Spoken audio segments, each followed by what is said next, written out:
share this little video with you. What it is, I'm going to make an artisan loaf. So we actually got no bread in the house, and hubby said that time we made us a loaf. So what I'm going to do is go through the ingredients and how easy it is to make. So we're going to start off with 450 grams of plain or all-purpose flour. I normally use the bread flour. This particular one is from Tesco. So I've got 450 grams of that. Then I'm going to add the yeast, which is 2 teaspoons. Now the yeast, I normally buy this one from Sainsbury's, the fast action dried yeast, but you can actually buy it from obviously other supermarkets. So it's 2 teaspoons, which is actually 2 of the sachets. I have actually just bought this one from Marks and Spencer's, Borwick's dried yeast, but I'll let you know how I go on with that one when I do use that one. At the moment I have used fast action dried yeast by Sainsbury's. Anyway, so I'm going to add in the 2 teaspoons into there. I'm just going to grab my little spoon, just give it a little mix. Next I'm going to add in the olive oil, which again is 1 tablespoon. I've used the Filippo Berio extra virgin olive oil, so I'm going to mix that one in, like so. That one is only 1 tablespoon. Again, I'm just going to give it a little tiny mix. So, next I'm going to be adding the sugar, which is 1 tablespoon of granulated sugar. I've done all little notes just so I don't forget the ingredients, although I do actually make it off by heart and don't use the recipe. So 1 tablespoon of granulated, just ordinary white sugar, like so. Now the salt, it's 1½ teaspoons of salt, but what I actually use is low salt. This one was a present a friend bought me from Hawaii, which is sea salt. I normally use low salt. Anyway, I'm going to add the salt like that. Another little tip, I tend to keep the little jars and things that you get with yogurts or mousse.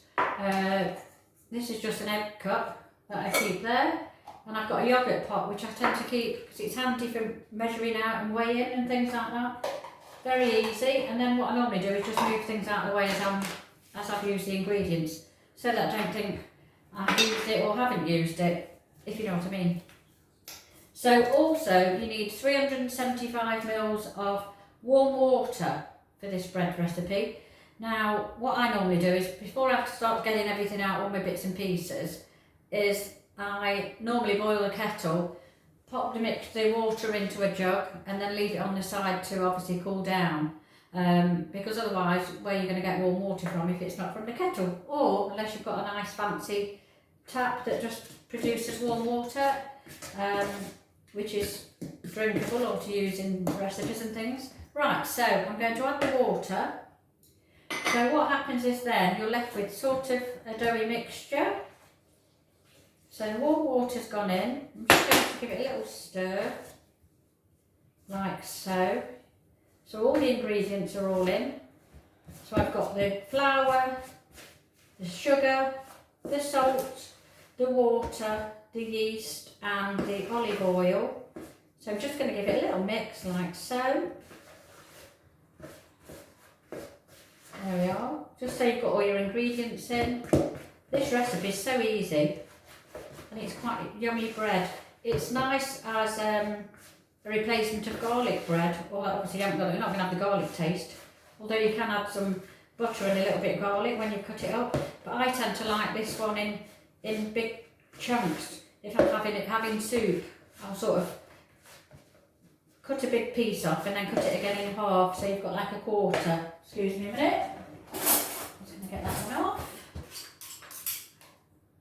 Like so. It will be a little bit on the sticky side. Anyway, there's your mixture. So it's all mixed up. There we are. So all I'm going to do now is, there we are, is cover it up. Oh sorry, before I do that, then you spray it with one of the cooking sprays. So you spray the top. There we are, spray the top. And then you cover with, you cover that some cling film. Just going to stab it because I've actually broken the lid off the box. That's me all over. Like so. I'm left-handed, everything will look cack-handed. That's what I get called at work. Cack-handed. Right, so you cover it up with the cling film, like so. And then a clean tea towel, like that. And then you just cover it over. And what I normally do is, as I'm boiling the kettle, I turn the oven on and just warm the oven for about 10 minutes and then turn it off so it's keeping warm. So it's somewhere warm for the bread. So that will leave for 2 to 3 hours until it normally doubles in size. So we've got all the mixture in, all the ingredients are in, that's all we've done. So we've used the flour, the yeast, the salt, the virgin olive oil, the sugar. We've mixed it all in, we've added the water, we've then got it into a mixture, into one big lump if you like. I've then sprayed the top with just a cooking spray. I've then covered over it with the cling film and then added a clean tea towel, and it's gone in a nice warm space which is in the oven. And that's it. I'm going to leave that for about 2 to 3 hours, so I shall be back in a short while and we'll see how we get on. Thanks for watching. Right then, so I'm back. It's been a couple of hours. It has doubled in size, and then what you need to do is, so if you just get a flat spoon or a floured spatula,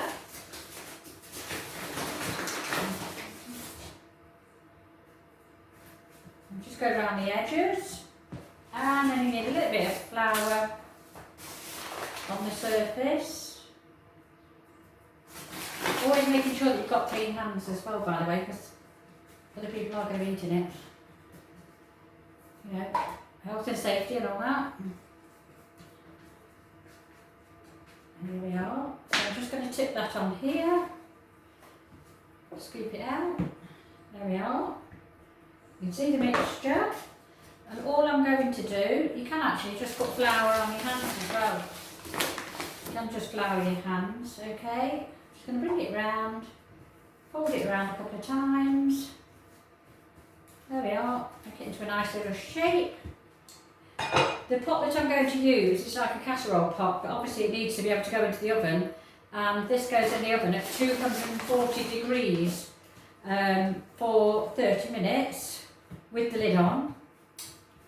And then after 30 minutes, you take the lid off if you want it to brown a little bit more, and pop it back in for 15 minutes.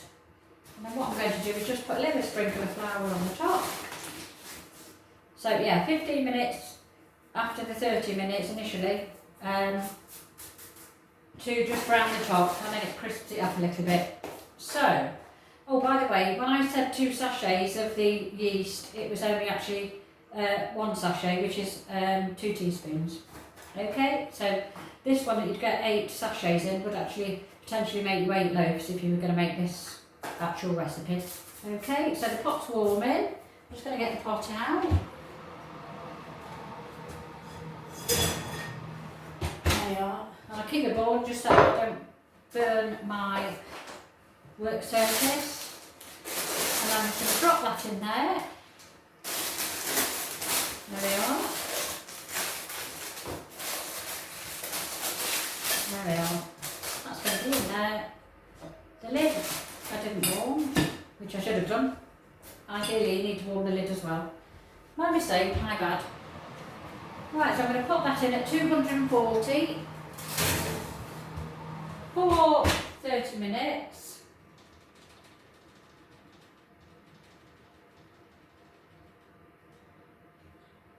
There we are. And then we'll come back and see it in the next 30 minutes. Thank you. Right, so I've just taken the lid off. I'll just let you have a look at what it looks like. There we are. It's almost filled the top of the casserole dish.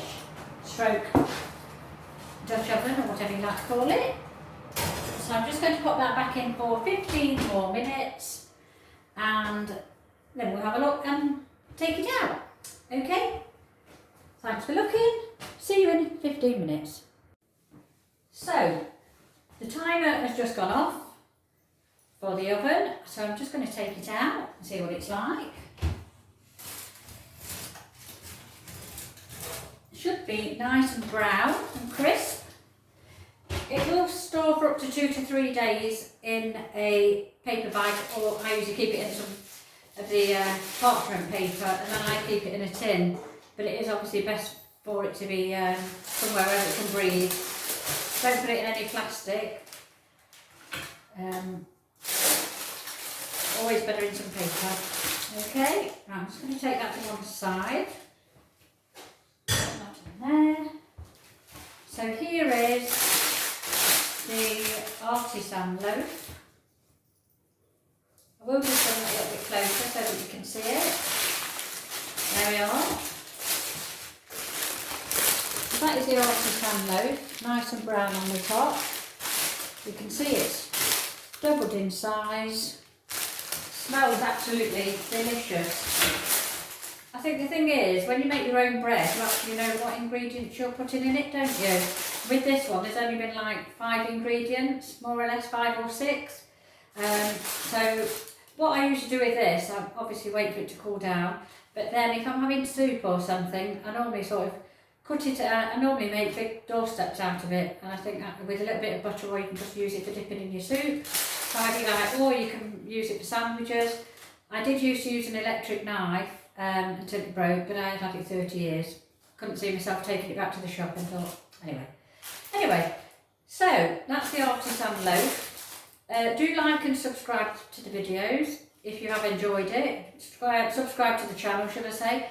I'm not sure how to edit anything, so what you see is it's coming out as I go along, okay? Some of it may be a bit jumbled, and you think, what is she talking about? But I am trying my best. I do actually enjoy what I do. I do enjoy baking, cooking, shopping, talking about holidays. We've travelled to quite a few places over the years.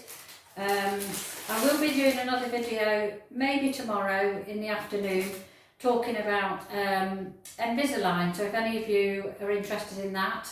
So I have had Invisalign treatment to my teeth, which was coming up to 2 years ago. I do have to wear the retainer in the evening when I go to bed. Do keep it in all evening, all the time whilst I'm asleep, and when I wake up in the morning I take those out and then brush my teeth and do all that. But I do clean the retainers once a week using a Zimmer Pod, I think that's what it's called. I will double check that. So if anyone's interested in that, and I can show you what I actually use and how I use it to clean the retainers. I've had the same retainers for about 18 months, but that's something else we can talk about. Anyway, thanks for joining me. I hope that you do try to make the artisan loaf. I'm sure you'll enjoy it. Husband can't wait to have a piece of it. But there we go, and I'll speak to you again soon. Take care, enjoy the rest of your weekend or whatever it is that you're doing, and we'll catch up again soon. Take care, bye bye.